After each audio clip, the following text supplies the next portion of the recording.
Good afternoon po sa lahat ng miyembro ng Baliwag Alliance Church. Pakikalabit nga po ang katabi ninyo, sabihin nyo, salamat na nandito ka. Pakipisil po ang kanilang mga balat at tignan kung sila po ay may sunburn. Kapag may umaray, galing outing.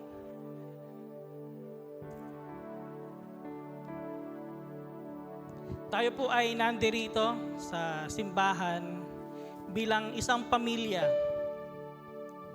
Tayo po ay nandirito upang alalahanin at sariwain ang naging sakripisyo ni Jesus sa krus. Ngayong Holy Week po, especially ngayong araw, nawa nagkaroon tayo ng isang malalim na koneksyon sa ating Panginoon at tagapagligtas. Na sa pamamagitan ng kanyang sakripisyo, mas nag-alab pa ang ating mga puso at mas napalapit tayo, na-convict tayo sa ating mga kasalanan, nahiya tayo sa ating inasal towards God. Ito po yung isa sa mga highlights ng pagiging Kristiyano natin. Ito yung isa sa mga araw na kung saan sineselebrate natin, hindi lang po Pasko. Sa pamamagitan po ng pagsasakripisyo ni Kristo Jesus, tayo po ay nagkaroon ng buhay. Tayo po ay nakawala sa kasalanan. At meron tayong kakayahang mag-rejoice dahil siya ay muling nabuhay para sa atin. At sa ating pagsisimula po ng ating gawain ngayong hapon, inayayahan ko po ang lahat na tayo tumayo.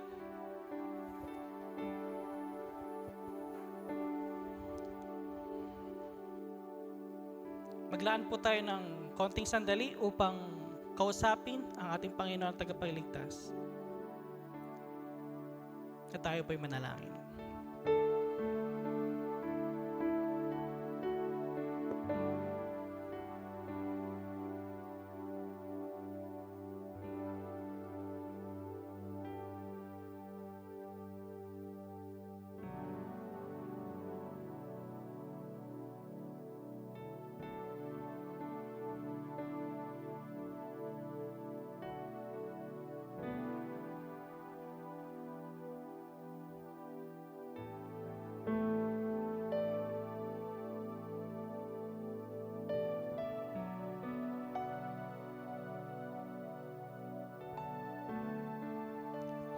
Aming Diyos na dakila sa lahat, aming Diyos ng pag-ibig.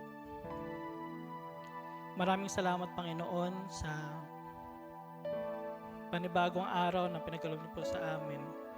Isang araw upang magpapasalamat, isang araw upang muling sariwain ang dakila ninyo, isang panibagong araw upang ma-experience yung kadakilaan niyo, yung mercy and yung grace niyo po sa aming mga buhay. Maraming salamat po, Panginoon, dahil sa kabila po ng mga nangyari sa paligid namin, sa kabila po ng gera, sa kabila po ng krisis, sa kahirapan, Panginoon, at kaguluhan sa paligid namin. Maraming salamat, Panginoon, dahil nananatili, Panginoon, ang inyong grasya sa amin. Meron kaming pag-asa sa aming mga puso at kapayapaan dahil alam po namin na kayo po ang Panginoon naming buhay at buhay magpakailanman. At yung Panginoon naming sinasamba, ang siyang Panginoon na siyang mag-iingat sa amin. Maraming salamat, Panginoon, sa season na ito na kung saan inaalala po namin yung kadakilaan sa krus ng Kalbaryo. Salamat po dahil kayo po ay bumaba mula sa langit. Kayo po ay umabot sa amin. Maraming salamat, Panginoon, sa inyong sakripisyo na patuloy naming inaalala at nawa ito ay maging pundasyon namin sa pagpapakita ng pag-ibig sa ibang tao. Nawa ito yung maging fuel upang i-share namin sa ibang tao, Panginoon, yung pag-ibig na natanggap namin galing sa inyo. Nawa sa umagang ito, ay sa hapong ito, ay may taas ka namin at maalala namin yung sakripisyo sa krus. Sa pangalan ng Ama na siyang nag-initiate ng planong iligtas ang sangkatauhan dahil sa kanyang labis na pag-ibig. Sa pangalan ng Anak na si Jesus na siyang kusang bumaba mula sa langit, nagkatawang tao para may sakatuparan ang plano ng Ama sa pagliligtas ng sangkatauhan. At sa pangalan ng Diyos Espiritu Santo na siyang kasakasama ni Jesus upang magbigay ng lakas para ipagpatuloy at tapusin ang kalooban ng Ama. Amen at Amen. Ngayon po tayo po ay magpapatuloy at pangunahan po tayo ni Brother Rainier at ni Sister Jasa para sa pag-aawitan.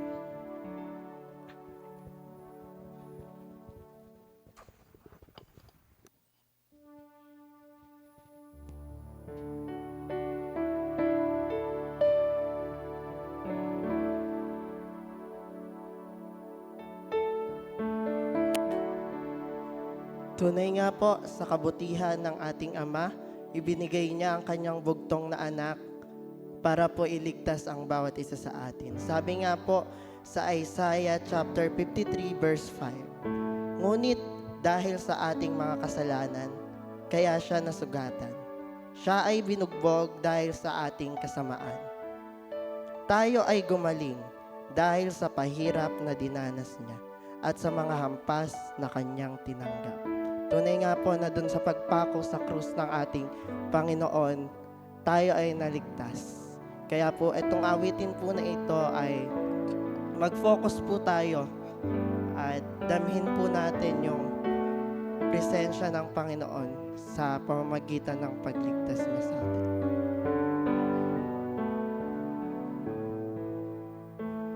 By His stripes we are healed. By His nail-pierced we're free. By His blood we're washed clean. Now we have the victory. The power of sin is broken.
salamat po na sa pamamagitan nyo ay naligtas kami mula sa kasalanan, Panginoon. Kaya itong mga awitin namin ngayong araw na ito ay inaalay po namin sa inyo. Maraming salamat po sa pangalan ni Jesus. Amen. Muli po nating palakpakan ang ating Panginoong Hesus at makakaupo na po tayong lahat. Ngayong hapon po, tayo po yung makakarinig ng mga mensahe galing po sa mga huling wika ni Jesus sa krus.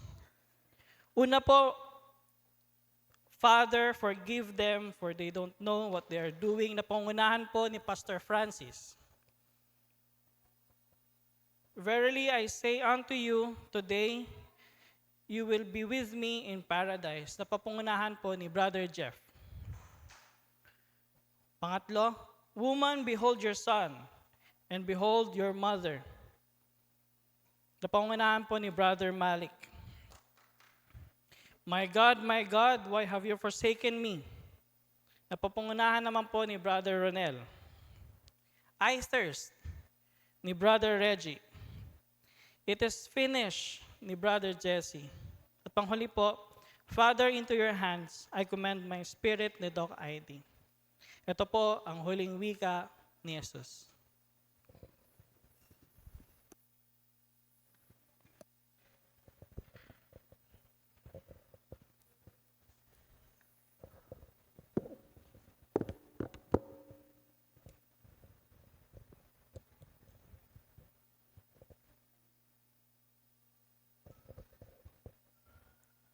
Ang panahon ng Semana Santa, ang mahal na araw po ay panahon ng pagninilay, katahimikan, at pakikinig.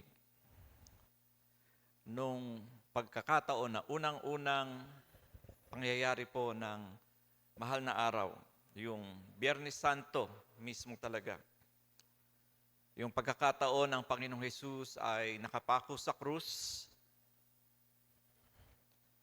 Ang katahimikan na iyon mula sa krus, ang una nating maririnig ay hindi po sigaw o sigaw ng galit, hindi po paninisi o paghingi ng katarungan. Ito'y isang panalangin. Ama, patawarin mo sila sapagkat hindi nila nalalaman ang kanilang ginagawa. Bago ipinahayag o ipinaliwanag ng Panginoong Hesus ang kanyang pagdurusa, bago niya banggitin ang paraiso, bago niya banggitin ang mahalagang ugnayan ng ina sa anak, bago niya ipinahayag ang tagumpay, pinili ng Panginoong Hesus sa pagkakataon siya ay nakapako sa krus, nilalait ng lahat ng nakapaligid na tao, na iparatang sa kanya ang kasalanang hindi niya namang nagawa. Pinili ng Panginoong Hesus, una sa lahat, ang magpatawad.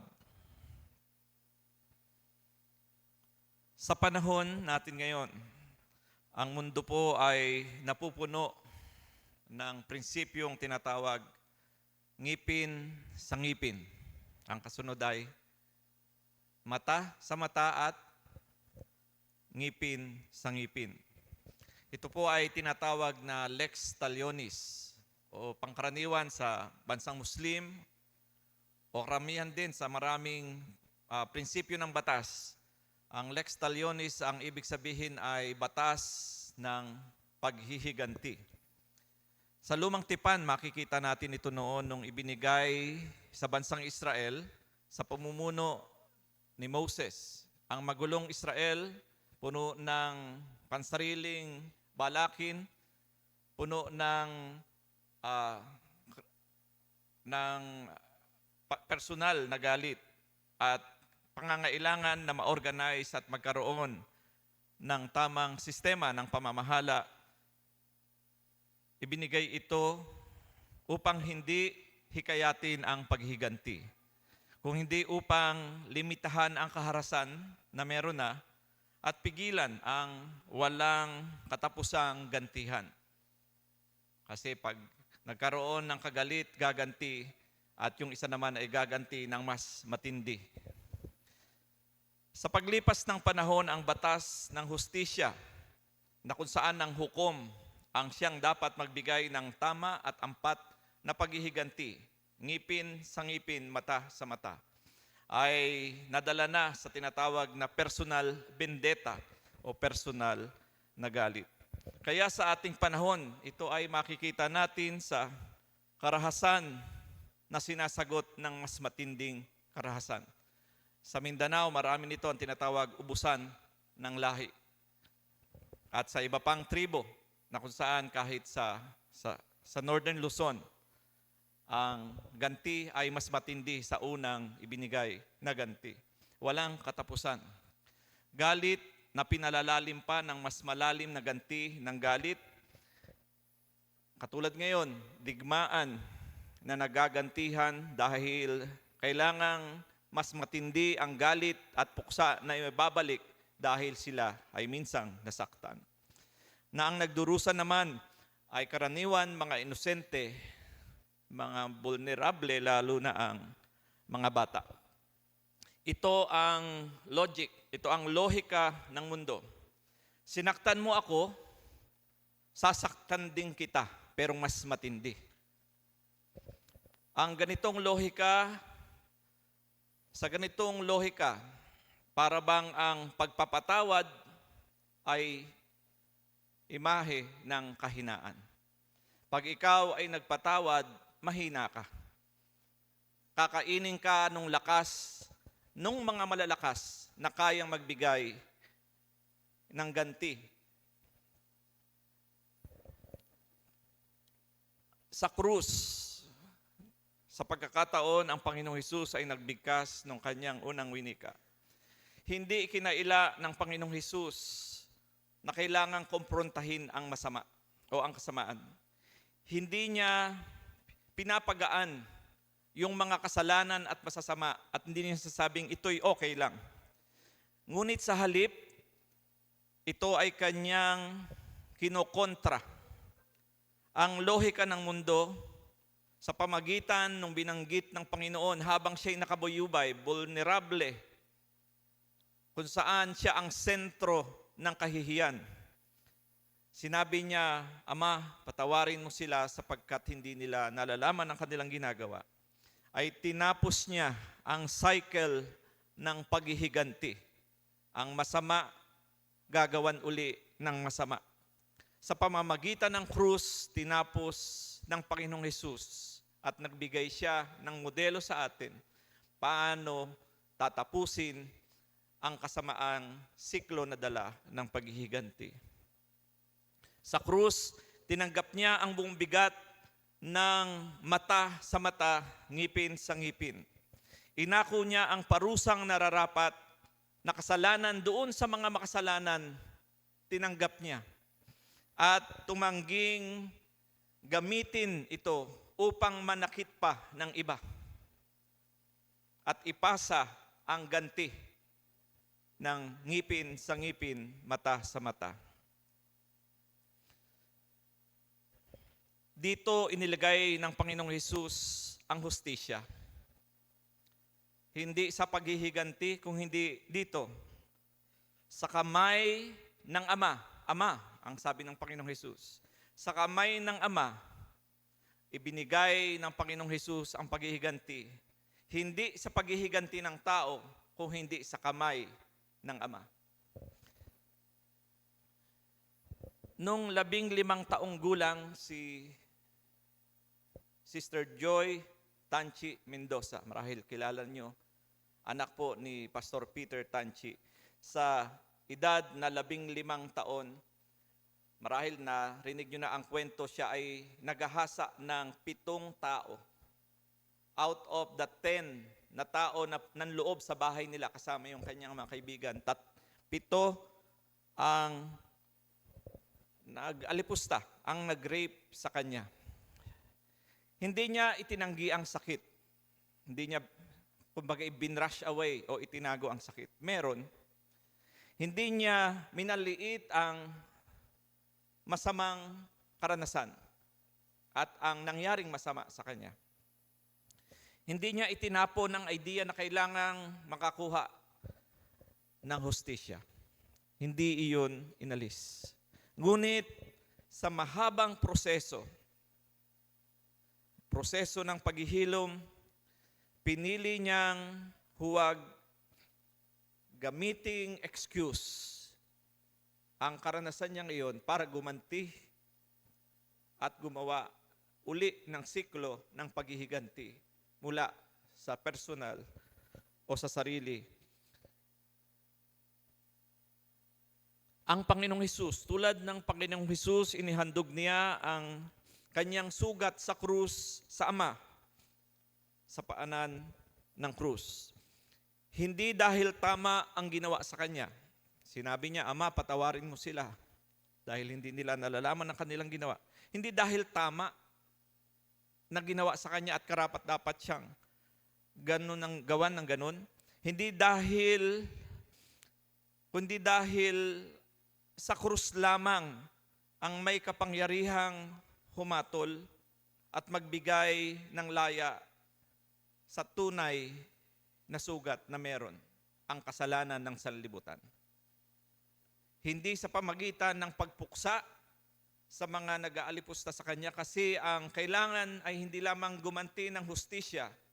Kung hindi sa kamay ng Diyos, ang hustisya ay bigyan ng pagkakataong mamulat ang mata ng mga hindi alam ang kanilang ginagawa dahil sa kasalanan. Si Corrie ten Boom, isang author, isang manunulat, siya po ay nakaranas na maikulong sa concentration camp ng mga Nazi German. Namatay ang kanyang kapatid doon. Sila ay nakatakas, ang ilan niyang kasama sa pamilya. Nung siya, si Corrie ten Boom ay babae, nung siya ay nangangaral at nagba-Bible study sa isang grupo, may isang matandang lumapit sa kanya. Ang sabi ng matanda, Corrie, isa ako sa sundalo ng Nazi noon. Kristiyano na ako ngayon. Mapapatawad mo ba ako? Isa ako sa nagpahirap sa inyo. Aminado si Corrie, wala siyang lakas magpatawad. Ngunit sa panalangin, inihandog niya ang sakit na kanyang naramdaman sa buhay niya, yung trauma na naranasan niya. Ito'y inaalay niya kay Kristo sa krus at doon siya ay binigyan ng Diyos ng kakayanang magpatawad. Hindi dahil madali, kung hindi dahil ang kapatawaran ay biyaya, regalo lamang ng Diyos na nagmumula sa krus na ginawa ng Panginoon, hindi sa lakas ng tao. Kapag nasaktan tayo, kapag nasaktan ka dahil sa kasalanan ng iba, may ginawa sa atin, ibabalik ba natin ang sakit na naramdaman natin sa ibang tao? O ipapasa mo ba ang sakit sa isang mundong binulag na ng kasalanan? O ihahandog mo ito sa Diyos na humahatol sa kasalanan sa pamamagitan ng krus at nagbibigay ng tunay na ibig sabihin ng hustisya? Sinasabi ng mundo, mata sa mata, ngipin sa ngipin. Sinasabi ng krus sa modelo ng ating Panginoong Hesus, ilagay mo ito sa kamay ng ating Amang Diyos. Patawarin natin ano man ang meron sa atin. Siguro kung meron mang nakaraan, karanasan, patawarin natin. Patawarin mo. Patawarin nating lahat. Hindi dahil tama ang ginawa ng mga nanakit sa atin, kundi dahil ang kasalanan ay nagbubulag sa tao at ang krus ni Kristo ang nagdadala ng liwanag at humahatol sa kasalanan at nagbibigay ng tunay na kalayaan. Kaya ang wika ng Panginoon, Ama, Patawarin mo sila sapagkat hindi nila nalalaman ang kanilang ginagawa. Amen.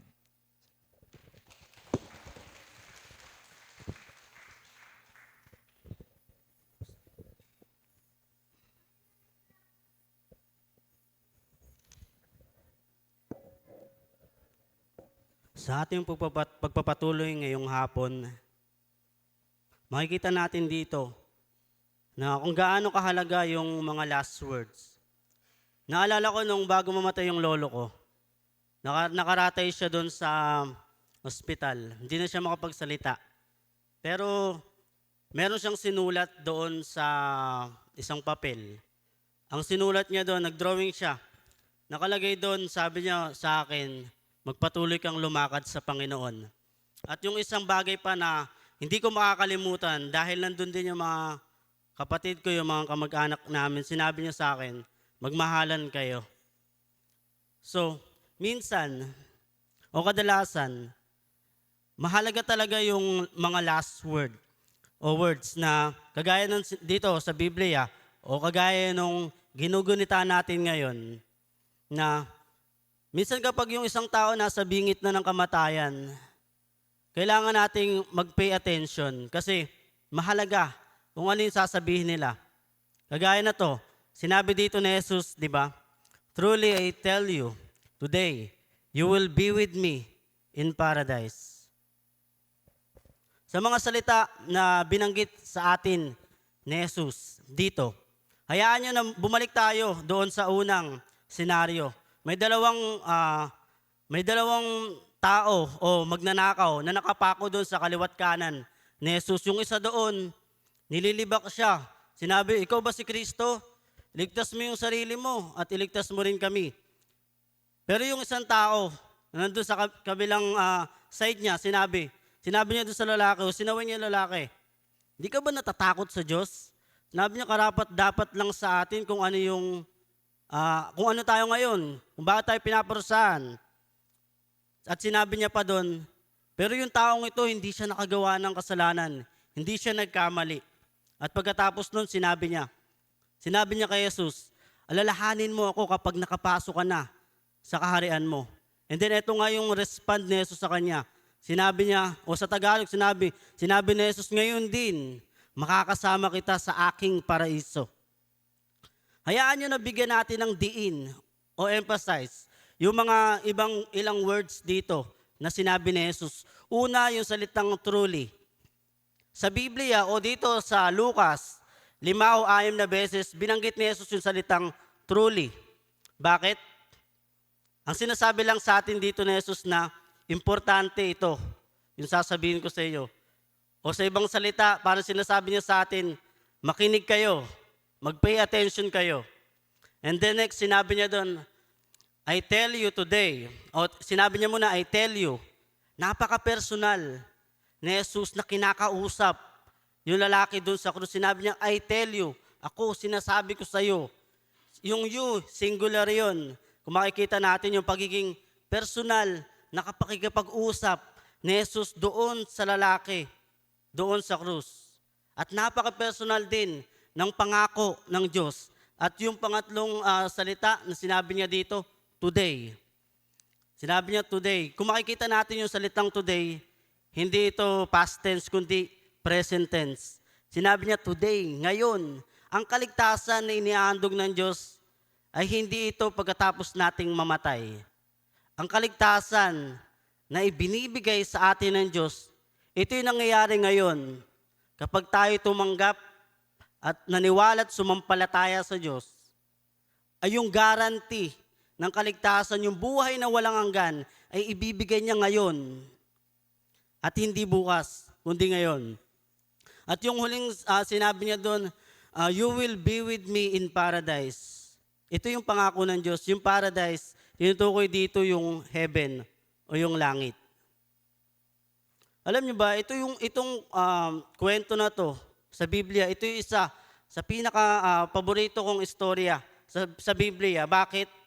Makikita natin na yung isang magnanakaw na napaparusahan, nakapako dun sa krus, meron pang pag-asa. Nagkaroon pa ng pag-asa kasi naniwala siya kay Kristo, naniwala siya kay Jesus. Sabi ko nga dito nga sa notes ko, sabi ko, I love this story on the thief on the cross. Bakit? Because this guy get to go to heaven. Hindi pa uli ang lahat, mga kapatid. Minsan iniisip natin, mayroong mga tao na tinitignan natin, yung tao na yan, hindi na magbabago yan. Ganyan na talaga yan. Pero hindi natin alam ang bukas. Ito yung tao na to, nasa bingit na siya ng kamatayan.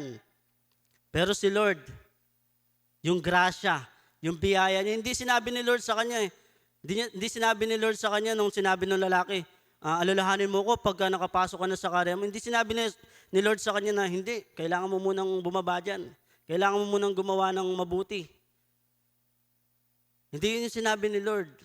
Dahil tayo bilang mga Kristiyano, bilang mga mananampalataya, tayo naligtas sa biyaya ng Diyos at hindi sa pamamagitan ng ating mga gawa.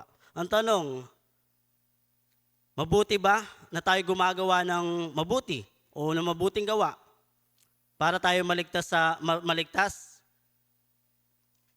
Ang sagot ay hindi yung paggawa natin ng mabuti yung makapagliligtas sa atin, kundi ito sa pamamagitan ng ating paniniwala at pananampalataya kay Jesus. Yung mabuting gawa, kasunod na lang to. Pagkatapos nating maniwala at magsisi sa ating mga kasalanan, kasunod na lang yung mabuting gawa. So, dito pinapaalala sa atin ng Panginoong Jesucristo na tayo bilang mga tao, wag na nating hintayin yung mamaya, wag na natin hintayin yung bukas, o susunod na taon, sa susunod na linggo, dahil yung kaligtasan na ibinibigay ng Diyos ay ngayon. Di natin alam kung ano yung mangyayari bukas. Kahit mamaya, paglabas natin dito, di natin alam kung ano yung mangyayari. Bago ko tapusin yung message na ito, meron lang akong gustong sabihin sa inyo. Kung gusto nating ma-experience o maranasan yung buhay na walang hanggan na kasama si Lord for eternity, kailangan natin i-humble yung sarili natin. Kagaya nung magnanakaw doon sa krus. Inadmit niya na makasalanan siya. In-acknowledge niya na meron siyang nagawang mali.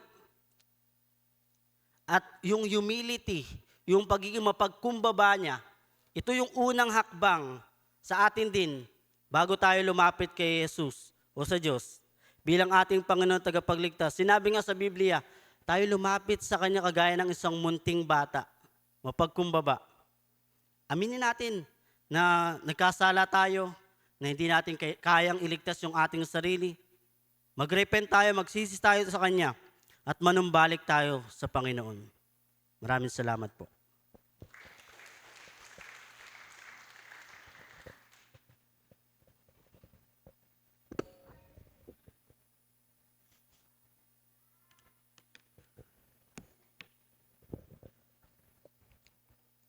Para naman po sa ikatlong bahagi ng salita ng Diyos na matatagpuan sa John 19, 1, 19, 26 hanggang 27. Nang makita ni Jesus ang kanyang ina at ang minamahal niyang alagad na nasa tabi nito, sinabi niya, "Ina, ituring mo siyang sariling anak." At sinabi niya sa alagad, "Ituring mo siyang iyong ina." Mula noon, sa bahay na ng alagad na ito, tumira ang ina ni Jesus.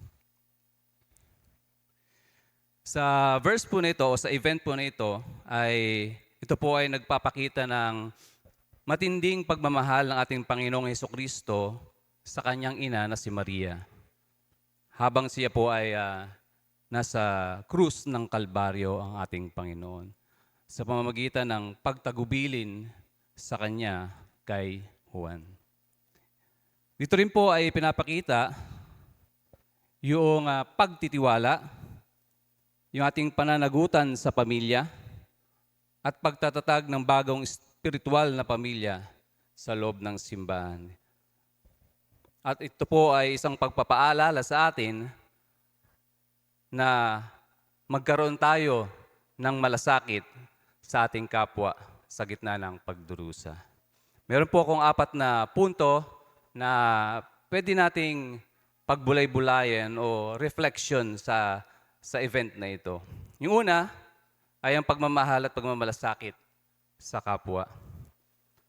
Kahit na nasa sukdulang sakit o kahihiyan ang ating Panginoong Hesus sa krus ng Kalbaryo, mas inisip po ng ating Panginoong Hesus ang kapakanan ng kanyang ina.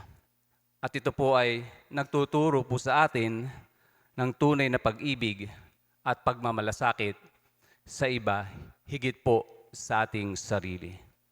Pangalawa, ito po ay yung katapatan ni Mary. Si Maria po ay nanatiling matatag sa paanan ng krus ng ating Panginoon. At ito po ay sumisimbolo sa kanyang pananampalataya at pagtitiis sa mga hirap. Gaya po ng ating buhay, sana po ay ito rin ay maging hamon sa atin na tayo ay dumaraan sa matinding pagsubok ng buhay. Pero yung ginawa ni Mary na pagpapakita ng kanyang katapatan sa ating Panginoon, yung kanyang pananampalataya, sana po ay ito rin yung maging hamon sa atin sa kabila ng mga paghihirap, pagtitiis natin sa buhay, manatili pa rin tayong tapat sa ating Panginoon. Pangatlo, ang bagong pamilya. Sa pagsasabi po ng babae, narito ang inyong anak at narito ang iyong ina. Ito po ay pinagkatiwala ni Jesus, si Maria kay Juan at si Juan kay Maria. At ito rin po ay nagpapakita ng katatagang espiritual na ugnayan natin sa mas malalim pa sa dugo kaysa sa pamilya. Pamilya ng mga naniniwala kay Kristo. Kaya po tayo ay tinawag na brothers and sisters sa ating Panginoon. Dahil ang church, ang Baliwag Alliance Church, Baliwag Alliance Family, ito po yung ating bagong pamilya. Ito po yung ating pinagkukuhanan ng lakas. Ito yung ating pamilya na pwede nating takbuhan dahil ang pamilya ng Baliwag Alliance Church ay naniniwala sa iisang Diyos. Amen?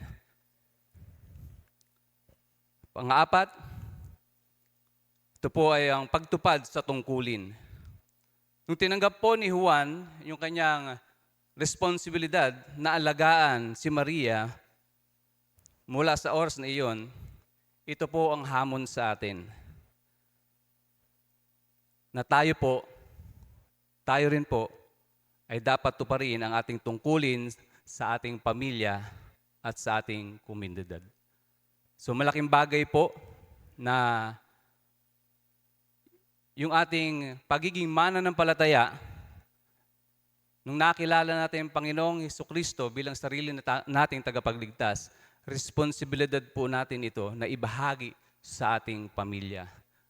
Hindi lang sa loob ng pamilya, ito po ay responsibilidad natin sa ating komunidad. Hindi po tayo nananatili dito sa iglesia na tayo lang ang kumikilala sa Panginoon. Meron po tayong tinatawag na Great Commission. Ito po ay yung paglalaganap ng salita ng Diyos. At sa pagtatapos po sa event na ito, yung pagbabahagi ng salita ng Diyos o yung itinuturo ng event na ito ay patungkol sa isang relasyon. Hindi lang sa pamilya, hindi lang sa komunidad, kundi relasyon natin sa ating Panginoon na ito ay ibahagi natin na magkaroon tayo ng hindi lang tayo na magkaroon ng personal na relasyon sa Panginoon, kundi ibahagi natin ang salita ng Diyos para yung relasyon natin na meron tayo, meron din ang ating komunidad at ang ating pamilya. Maraming salamat po.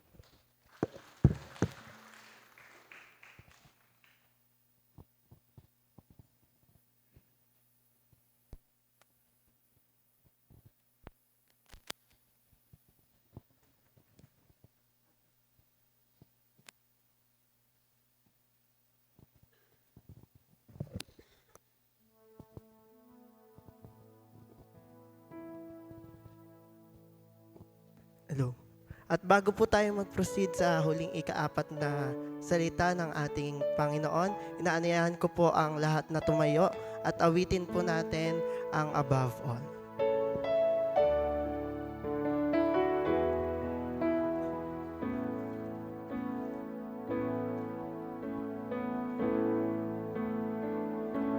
Above all powers, above all kings, above all nature and all created things, above all wisdom and all the ways of man, you were here before the world began.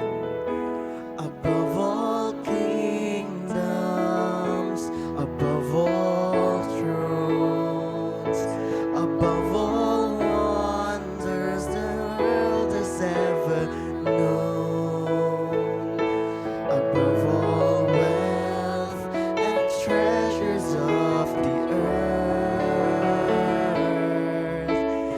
there's no way to measure what you're worth.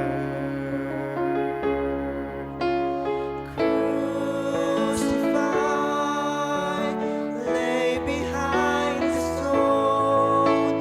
You lived to die, rejected and alone, like a rose trampled on the ground. You took the fall and taught me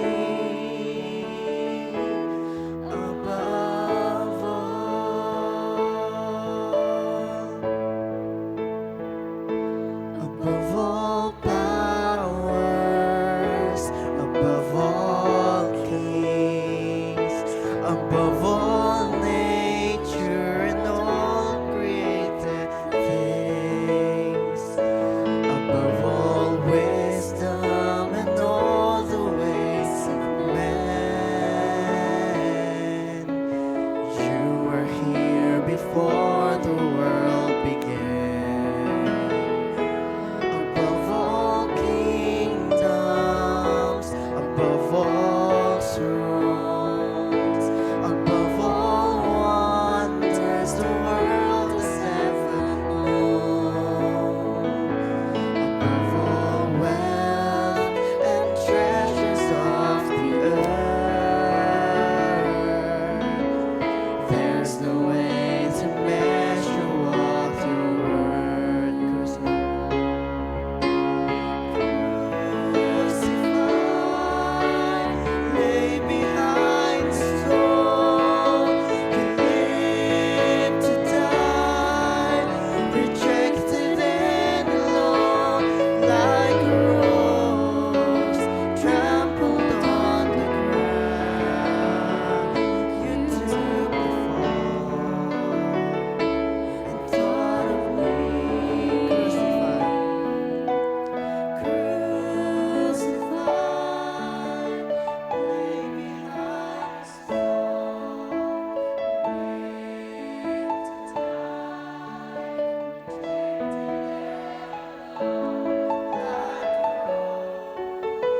trampled on the ground. You took the fall and thought of me like a rose trampled on the ground. You took the fall and thought of me above all. Makakaupo na po ang bawat isa.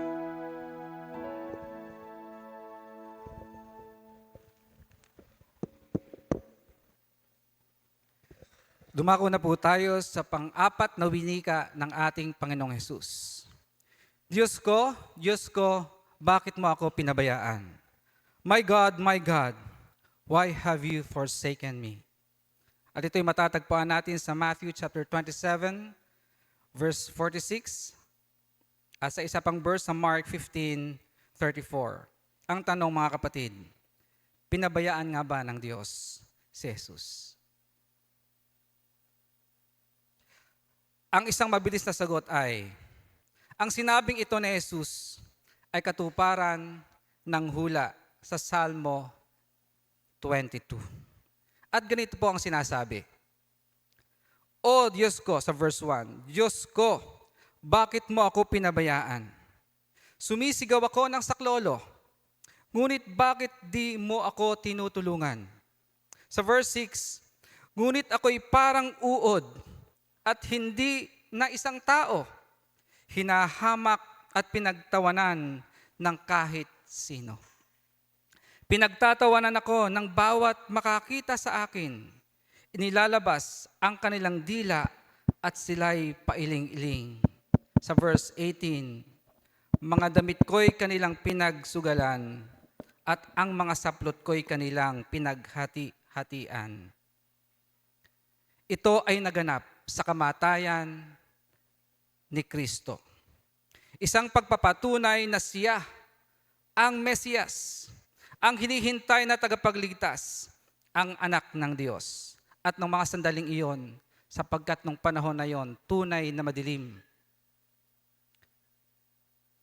Kitang-kita ng puno ng mga kawal ang pangyayari sa Panginoong Hesus. At ang isang malaking telang nakatabing sa templo ay nahati mula itaas hanggang sa ibaba.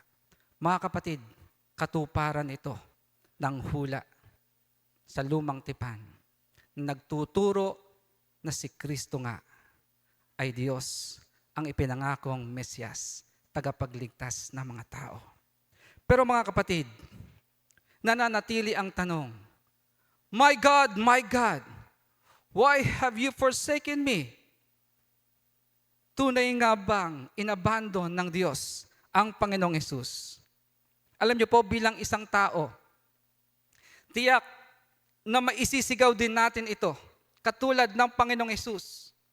Isang sigaw ng katotohanan na mula pa rin sa hula ni Propeta Isaias. Sa chapter 53, verse 3 ay sinasabi niya, hinahamak siya ng mga tao at itinakwil. Nagdanas siya ng hapdi at hirap. Wala man lang pumansin sa kanya. Binaliwala siya na parang walang kabuluhan. At sa verse 4, tunay ngang inalis niya ang ating kahinaan. Pinagaling niya ang ating mga karamdaman. Subalit inakala nating iyo'y parusa ng Diyos sa Kanya. Nagpapatunay na muli sa Panginoong Hesukristo na inihula mula sa lumang tipan. Ang tanong mga kapatid ay nananatili. Did God abandon Jesus Christ nung sabihin niya, Diyos ko, bakit mo ko pinabayaan? Higit sa lahat ng ito, mga kapatid, ang dahilan ng pagsigaw ni Jesus and the worst na pwedeng mangyari sa buhay ng isang tao ay ang talikuran siya ng Diyos. At ito'y nangyari sa ating Panginoong Hesus. Kung ating ma-imagine lamang ang isang bagay, na ang Diyos ay soberano sa lahat, pinakamakapangyarihan, na may kontrol ng lahat ng bagay, may kontrol ng ating buhay, kung wala ang Diyos sa atin, saan kaya tayo naroon? Isang tagpo na kung saan ay nagpapatunay din ng minsan isang pangyayari na ang Diyos ay tumalikod pansamantala sa mukha ng Panginoong Hesus. Ang tanong ay bakit? Ang Diyos ay banal. Banal at matuwid. Galit siya sa kasalanan at sa makasalanan. Kailangang bayaran ng kasalanan. At ang kabayaran ng kasalanan ay kamatayan. Sabi ng Romans chapter 6 verse 23. Ang totoo, si Kristo ang siyang naging kabayaran ng kasalanan. Siya ang ginawang pamalit. Siya ang ginawang kasalanan. Gaya ng sinasabi ng 2 Korinto chapter 5 verse 21, ginawa siyang kasalanan kahit na hindi siya nagkasala upang tayo ay maging katuwiran ng Diyos. Jesus Himself became to be sin. Ayaw ng Diyos ng kasalanan. Kaya hindi gusto ng Diyos na makita na tayo'y nagkakasala. Hindi lang yan, kapatid. Siya'y isinumpa at tinalikuran. In fact, ang sabi ni Apostol Pablo sa Galatians chapter 3 verse 13, tinubos tayo ni Kristo mula sa sumpa ng kautusan nang siya'y isinumpa para sa atin, sapagkat nasusulat, isinumpa ang bawat ibinibitin sa punong kahoy. Ang Panginoong Hesus ay isinumpa at tinalukuran kapalit ng kasalanan natin. Ito ay plano ng Diyos mula pa sa umpisa ng mundo. Tiniis niya ang kahirapan at piniling mamatay dahil sa kanyang pagmamahal sa atin. Nang sa gayon, hindi lang tayo magkaroon ng buhay na walang hanggan at makasama siya magpawalang hanggan, kung hindi upang maging ang buhay natin ay maging kalugod-lugod sa Kanya. Pinagtagumpayan na ni Jesus ang kamatayan upang tayo ay lumaya sa kasalanan. Pinagtagumpayan na niya ang kamatayan at ang gapos ng kasalanan ay Kanya nang pinatay. Kapatid, ang ginawa ni Kristo sa krus ng Kalbaryo ay sapat na upang magpalaya sa atin. Ang tanong, tunay ka bang malaya?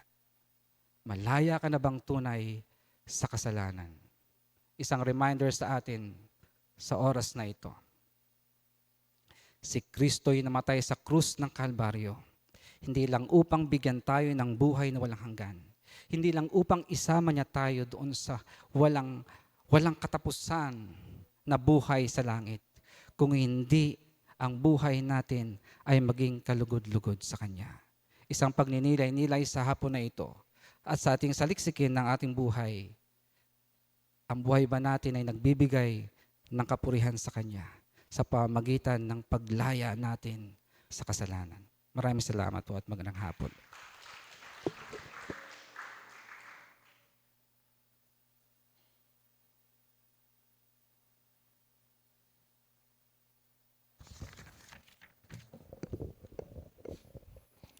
I thirst. John chapter 19, verse 28. Alam ni Jesus na naganap na ang lahat ng bagay. Kaya't upang matupad ang kasulatan ay sinabi niya, nauuhaw ako. Pagkatapos ng matinding pagpapahirap na ginawa sa ating Panginoong Jesus, magmula sa pagkadakip sa Kanya hanggang sa pagkapako sa Kanya sa krus, siya ay nauuhaw. Ngunit ano nga ba talaga ang ibig sabihin ng pagkauhaw ng ating Panginoong Jesus? Una, intentional fulfillment of the messianic prophecy. As we can see, ang Panginoong Jesus is already dying at pwedeng hindi na siya uminom. Dahil sa punto na yon, Jesus feels death is coming. Katulad ng antok na nararamdaman nating lahat bago tayo makatulog, Jesus knows that the time has come upang bumalik na siya sa Ama. But before that, He has to fulfill the prophecy na tinutukoy ng banal na kasulatan. Psalm chapter 22, verse 15. Itong aking lalamunay tuyong abo ang kagaya. Ang dila ko'y dumidikit sa aking ngalangala. Sa alabok, iniwan mo ako na halos patay na.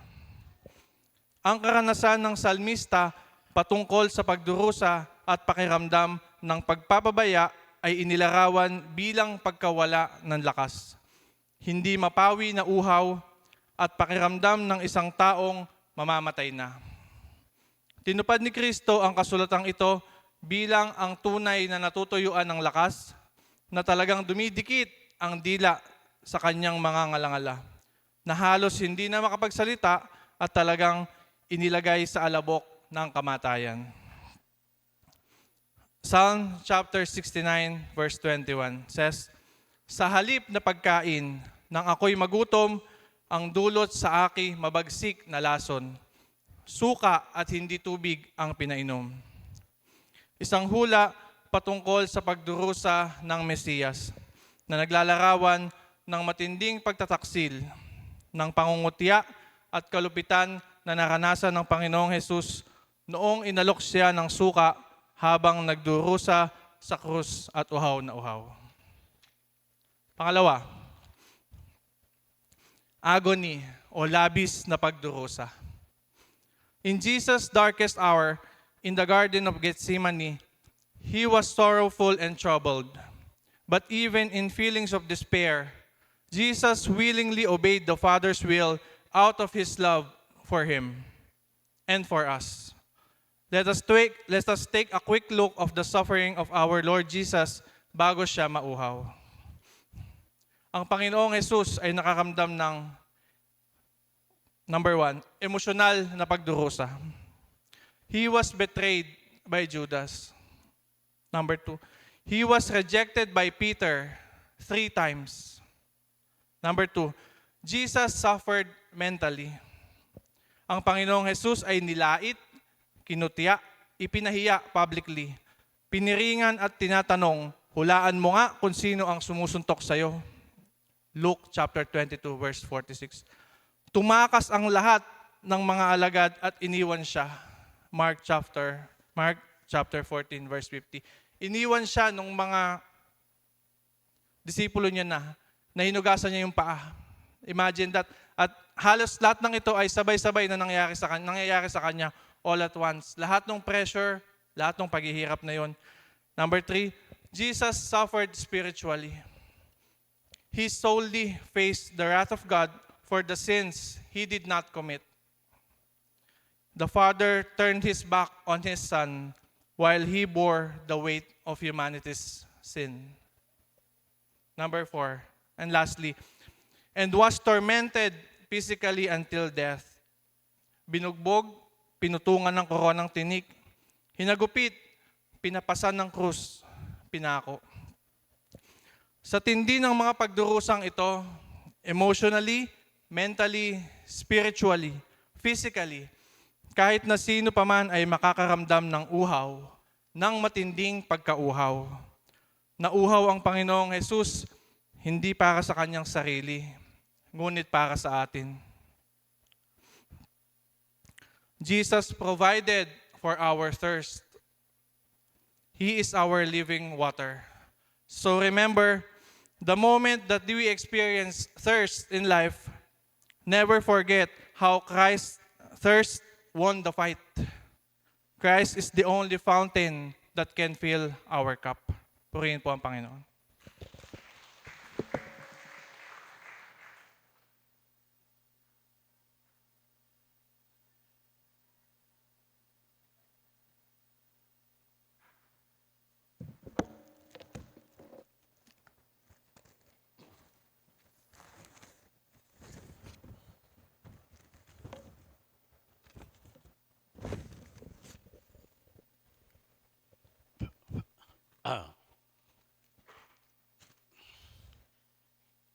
Ang ika-6 na wika, ang sabi ng masipsip na ni Jesus, ang alak ay kanyang sinabi, naganap na. Iniyukayok niya ang kanyang ulo at nalagot ang kanyang hininga. Hanggang ngayon, sa ibang lugar, ay patuloy pa rin ang sacrifice para sa kasalanan. Sin separation people from God, and only through the sacrifice of an animal as a substitute could people be forgiven and became clean before God. Subalit, patuloy pa rin ang paggawa ng kasalanan. Kaya madalas din ang paghahandog.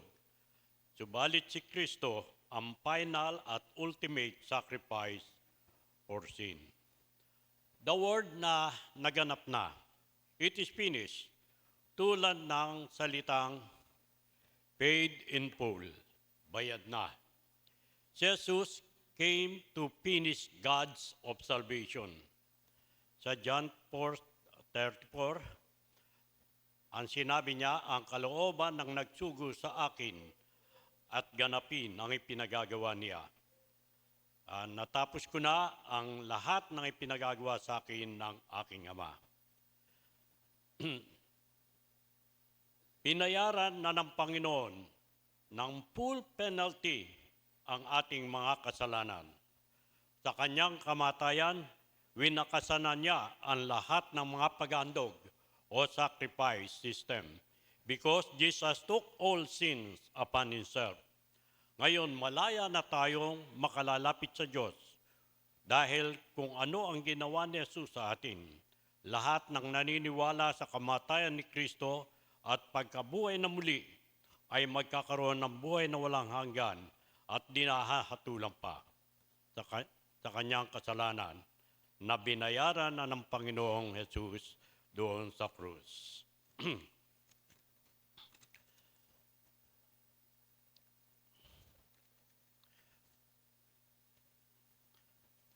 Sa mga pagkakataon na patuloy nating nararanasan,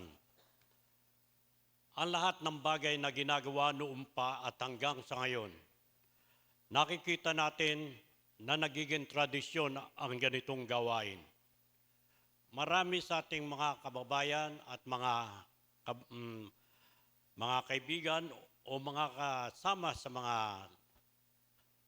lakaran, nakikita natin ang iba't iba nilang mga paniniwala. Pero sinabi ng Panginoon, lahat ng ito'y ginawa na niya. Wala nang dapat gawin.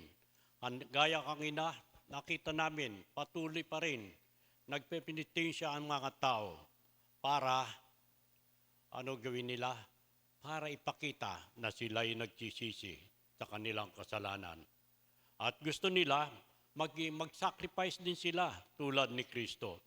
Pero sinabi ng banal na kasulatan, tapos na, naganap na ang lahat. Ngayon, anong ba talaga ang tinapos ni Jesus sa krus?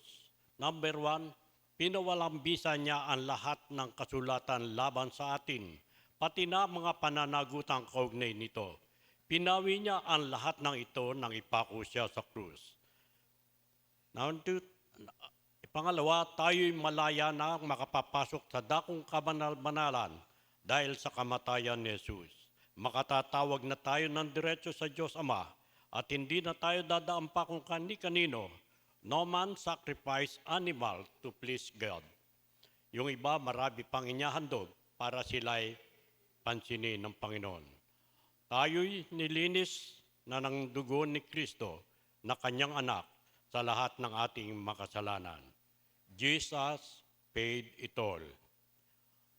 And lastly, trust in Jesus and be saved. Rest in His finished work on the cross for you. Naganap na, wala nang susunod pa. Isa lamang ang bigatan Son of God na si Jesus Christ na minsan ay nagandog ng sarili at yaon ay sapat na. Salamat po.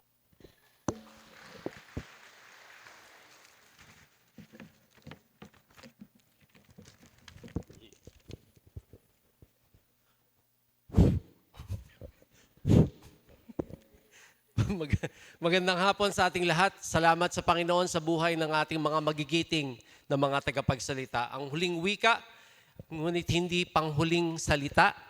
Not the seventh word, but the seventh sayings of the Lord Jesus Christ. Father, into your hands I commit my spirit. Noong pong summer ng 2010, ito rin ang mga katagang nabitawan ko noong nagyaya ang aking pangalawang anak na si Gianna para kami ay mag-zipline sa Lake Cebu. At dahil siya ay namilit, ako naman ay tatay na nagtatapang-tapangan, igit kami sa zipline at kami ay nagsimulang lumipad. Ang nakakabighani sa pangyayari dahil isa lamang ang lubid at kung ito'y maputo, siguradong wala kaming pupuntahan kung hindi ang lupa. At habang kami naglalakbay sa himpapawid ng zipline na iyon, may dala akong camera para isushoot ko, ibibidyo ko yung nangyayari ng mga panahon na iyon. Binidyo ko si Gianna at ang sabi niya, Daddy, falls, waterfalls. Nung pinaling ko ang video sa aking sarili, sabi ko, Father, into your hands I commit my spirit. Pagdating sa dulo, tuwan-tuwa si Gianna dahil ang saya ng feeling. Kaya ngayon, nung kami ay pupunta na sa ibang bansa para mag-theme park, at ako ay yayayain, ang sabi ko sa kanya ngayon, magtigil-tigil ka na. Lubayan mo na yan. Sa buhay ng ating Panginoong Hesus, ito rin ang kanyang naramdaman. Ngunit nais nating tingnan ng mas malalim, ano ang ibig niyang sabihin ng mga katagang ito.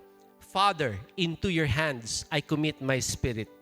Tatlong bagay na pagbubulay-bulayan natin ngayon. Una, yung salitang Father. Ipinapakita dito yung sonship. Sonship, pagiging anak. Ang pagtawag ng Ama ay pagpapakita ng intimate na relasyon sa kanyang Ama na nasa langit na maaari nating magawa mula sa atin dito. Ang pagtawag sa ating Ama sa lahat ng panahon, sa anumang sitwasyon, ay pagbibigay ng kahalagahan sa pagiging Ama niya at pagiging anak natin. Sonship. Ang pangalawa, into your hands. Sa inyong mga kamay. Ipinapakita dito the sovereignty. Ang sovereignty, yung pagtitiwala na lahat ng bagay ay hawak ng Diyos. Kaya ako ay masaya sa mga naririnig kong mga mananampalataya na pag mayroong mga pinagdadaanan sa buhay, laging naririnig sa katagang, take it from the Lord. Dahil nagpapakita dito ng lalim ng kanyang pananalig sa Diyos. Mayroong mga sitwasyon, take it from the Lord. Mayroong pagkakaaway o pagkakaalitan, take it from the Lord. Mayroong pagbagsak sa iba't ibang mga examination, take it from the Lord. Mayroong kakulangan pinansyal, take it from the Lord. That is sovereignty. And the last, nang sabi doon, I commit my spirit. I commit my spirit. Ang ipinapakita, surrender. Surrender or ang pagsuko. Ang salita pong commit, magbula sa Griego, originally na isulat ito, ay paratithemi. Ang paratithemi ay isang salita na nagpapakita ng pagsalin ng bigat mula sa kanya sa isang tao. Sa ganitong paraan, makikita natin na ang Panginoong Hesus, sinasali niya yung bigat ng kanyang nararamdaman sa kanyang Ama na nasa langit. Sonship, sovereignty, and surrender. Marahil sa buhay natin, ito rin ang kailangan nating gawin. Take it from the Lord. Meron pong isang hymn na ang title ay I Surrender All. Ito yung nagwiwika at ang chorus ang sabi ay I surrender all, I surrender all. All to Him, my blessed Savior. I surrender all. Take it from the Lord. Maraming salamat po.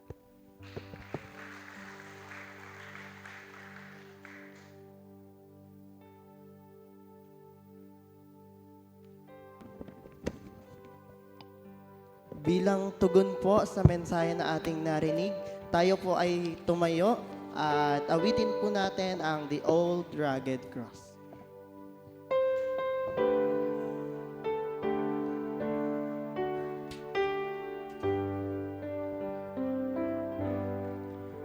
On a hill far away stood an old rugged cross, the emblem of suffering and shame.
a wondrous attraction for me.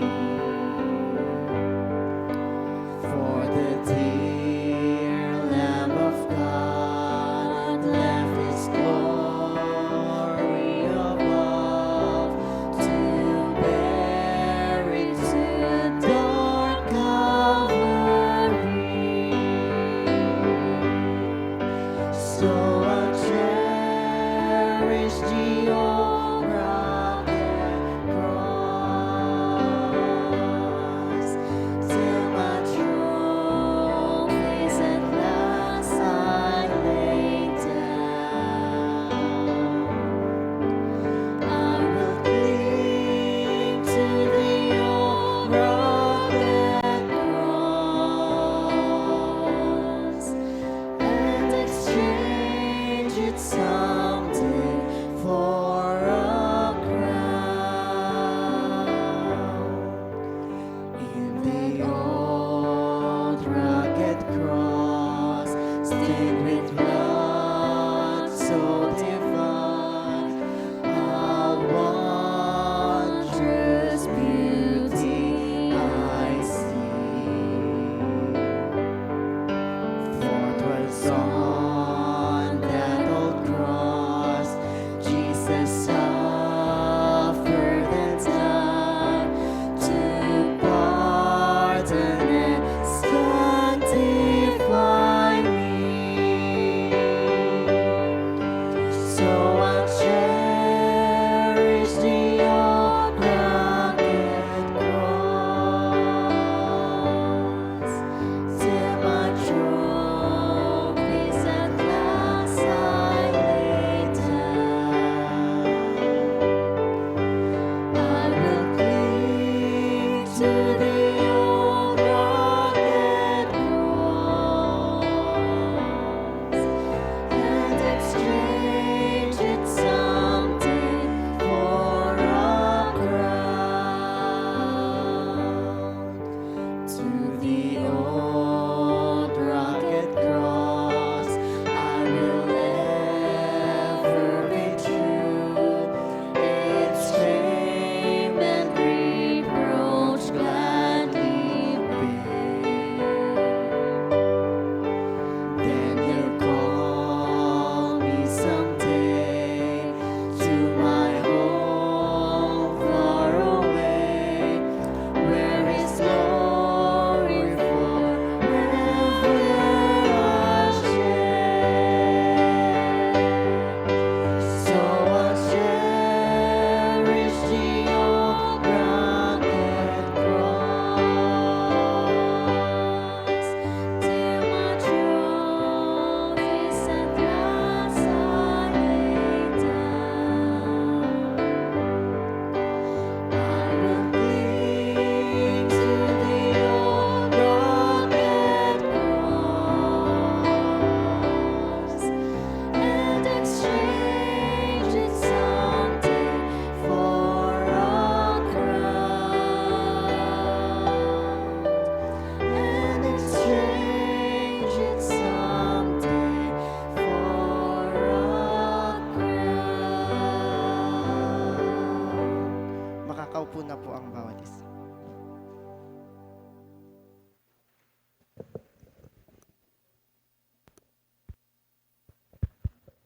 Muli po nating palakpakan ang ating mga speakers. Maraming salamat po sa inyong buhay, sa inyong preparation, sa lahat po ng paghahanda nyo po upang muli po na maibahagi sa atin ang mga huling salita ni Jesus. At nawa ang lahat po sa atin ay nakapag-reflect. Ang lahat po sa atin ay nagkaroon ng panibagong pananaw or nanariwa muli ang kanilang excitement in worshiping, in serving our Lord Jesus Christ. At ngayon po, tayo po ay dadako sa part na kung saan tayo po yung bibigay ng offering. Sa lahat po ng blessings na natanggap natin, sa lahat po ng mensahe na dumating sa atin ngayong hapon, mainam lang po na po tayo ay makapagbalik ng offering sa lahat po ng ginawa ng Panginoon natin sa atin. Habang tumutugtog po si Ma'am Jade, pwede na po tayong tumayo at i-offer po natin dito sa mga box. Thank you po.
Tayo po ay tumayo, tayo po ay manalangin.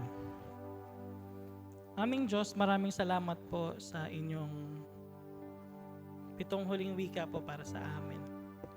Salamat po dahil muli po na-remind kami kung gaano po kadakila at kalaki yung pag-ibig niyo po para sa amin. Na in order for us to be saved, kailangan niyo pong magkatawang tao. Kailangan niyo pong mamatay para po maging kabayaran sa kasalanan. Kaya sa aming mga lakas, sa aming mga resources, sa lahat po ng mga blessings na natanggap namin, sa aming mga gift, Panginoon, na nanggagaling sa inyo, ang aming mga buhay ay binabalik at ino-offer namin sa inyo. Maraming salamat po sa lahat ng mga lumapit at nagpulog ng kanilang mga offering. Salamat po sa inyong pag-touch ng heart nila. Salamat po sa inyong mga pagpapala sa mga buhay nila.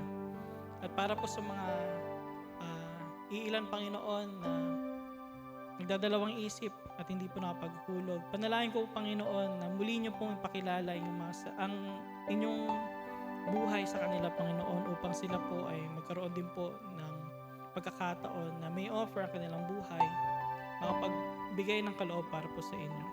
Ito ang aming dalangin na may papasalamat sa pangalan ni Jesus. Amen. Awitin po natin ang doxology.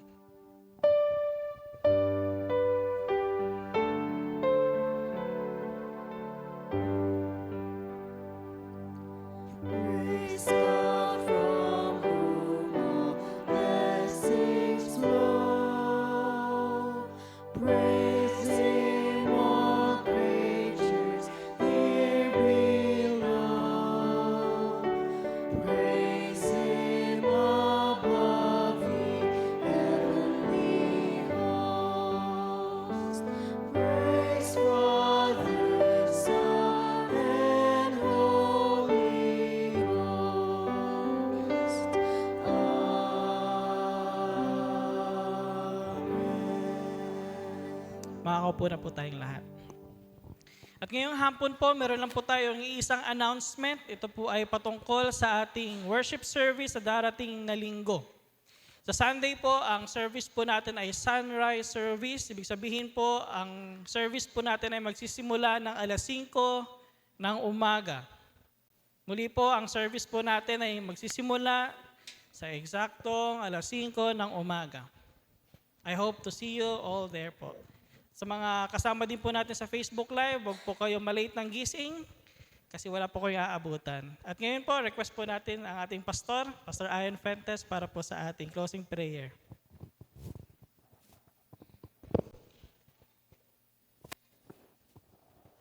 Sa ulitin po sa pangatlong pagkakataon, maraming salamat sa ating mga speakers sa hapong ito. Sino po kaya ang speaker natin sa susunod na taon? O baka mga kababaihan naman, no? Or di naman kaya siguro pwede tayong pumili ng mga halimbawa, mga 50 kilos pababa, mga ganun siguro speaker natin. O marami ding makakapag-speak. Alam niyo po mga kapatid, itong linggo na ito, itong Holy Week po na ito Ito po yung panahon kung saan marami ang nagsisiuwian sa kanilang mga probinsya, sa kanilang mga tahanan. Ito po yung mga panahon kung saan marami tayong makikitang mga nag-outing, nag-swimming, pumupunta sa kung saan-saan, kumakain. Siguro ito rin po yung mga bagay na ito ay hindi naman masama. Pero makita rin po natin na ito po yung panahon kung saan kailangan din po nating mag-reflect sa ating mga sarili. Na sa tuwing tayo ay bago matulog, ma-realize po ba natin na mayroon pa po ba akong time para sa Panginoon o baka nauubos na ang aking panahon sa labas, sa trabaho, sa paaralan, sa negosyo o sa lahat ng bagay. Maalala natin mga kapatid na ang mga bagay na ito, yung ating mga trabaho, pamilya, ito po'y kaloob ng Diyos. Pero makita po natin na hindi ito ang trabaho, ang mga kaibigan, barkada, o kung anumang bagay sa buhay natin, hindi ito ang siyang namatay para sa atin. At hindi rin po ito ang bubuhay sa atin pagdating ng panahon, kundi ang ating Panginoon lamang. Tayong lahat po ay para sa atin pong pangwakas na panalangin.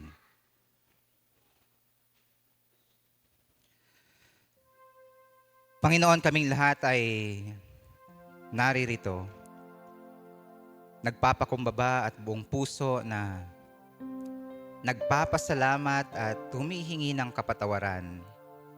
Humihingi po kami ng tawad sa lahat ng aming mga pagkakasala. Alam po namin sa aming mga sarili na kahit anuman ang aming gawin, anuman ang aming mga penitensyang gagawin sa buhay naming ito, kahit man kami ang pinakamayaman, hindi namin kayang bayaran ang aming mga nagawang kasalanan. Ito'y sa pamamagitan lamang ng pananampalataya sa aming Panginoong Jesucristo na inyong anak. Nagpapasalamat kami, Panginoon, dahil nung kami ay hindi nagdalawang isip na gumawa ng masama, hindi rin po kayo nagdalawang isip upang mamatay para sa aming mga kasalanan. Naway sa linggong ito, sa araw na ito, maaaring mamayang hapon, maaaring ngayong gabi, bago po kami matulog, makapag-reflect po kami sa aming mga buhay. Nagpapasalamat kami kasi blessing na ma-enjoy ang buhay na ito kasama ang aming pamilya, ang aming mga trabaho, aming mga negosyo, aming mga kaibigan. Lahat ng meron kami, blessing magmula sa inyo. Pero yung makita namin, Panginoon, yung pinakamahalagang bagay sa aming buhay, walang iba kundi nung panahong kami ay nakarinig ng inyong mga salita. Nung aming narinig ang buhay na inyo pong isinakripisyo para sa amin, wala na pong gaganda pa sa buhay naming ito, kundi ang kaligtasan na inyo pong ipinagkaloob sa bawat isa. Maraming salamat, Panginoon, sa lahat po ng aming natatamasa ngayon. Kung hindi po dahil sa inyo, baliwala rin ang lahat ng ito. Kaya naman sana matulungan niyo po kami na mabago ang buhay naming ito at sa araw-araw sa aming paggising at sa aming pagpunta sa trabaho o anuman ang aming gagawin, maipakita namin sa lahat ng tao kung ano po ba yung buhay na binago ninyo. Maipakita namin yung kabutihan ninyo sa ibang tao. Ang lahat ng ito ay amin pong ipinagpapasalamat sa pangalan ng Ama, ng Anak at ng Espiritu Santo. Amen at amen.